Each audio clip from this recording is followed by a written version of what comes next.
Katika kile kinachotajwa kuwa ni mapinduzi ya kihistoria katika ulimwengu wa teknolojia ya akili bandia, yani AI, kampuni maarufu ya Kijapan ya TechHat Robotics imezindua roboti ya kipekee ambaye anajulikana kwa jina la Imobot, ambaye ana uwezo wa kipekee wa kugundua na kutikisa hisia za wanadamu kwa njia ya kitaalamu na ya kushangaza.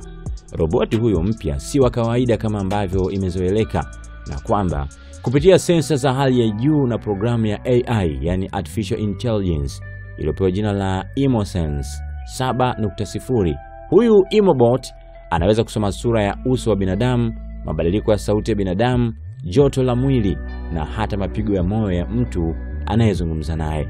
Kutokana na taarifa hizo, roboti huyo anaweza kubaini kama mtu huyo ana huzuni, ana furaha, ana hasira na hata kuwa na uoga, na kutoa majibu yenye huruma au faraja kulingana na hali hiyo. Imobot ana uwezo wa kusema kama rafiki, kutia moyo kama mtaalamu wa saikolojia na kuelewa kama mwanadamu, alisikika Dr. Hiroshi Tanaka, mkuu wa idara ya utafiti katika kampuni hiyo ya TechHat Robotics. Kwa mujibu wa wale ambao wamemtengeneza roboti huyo, ametengenezwa kwa ajili ya wazee wanaoishi peke yao ili kupunguza upweke na kuwa na mtu wa kuzungumza naye, lakini pia wale wagonjwa wa afya ya akili. Hii itawasaidia kuwatoa katika hali ya huzuni ama msongo unaowakabili.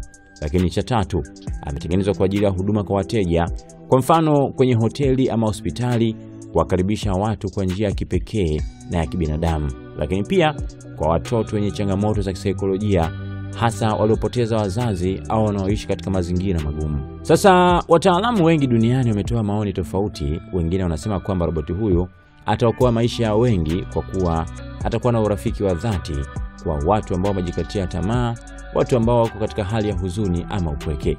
Lakini pia wengine wana wasiwasi kuhusu ukweli kwamba watu wanaweza kuanza kutegemea roboti kihisia zaidi kuliko wanadamu halisi.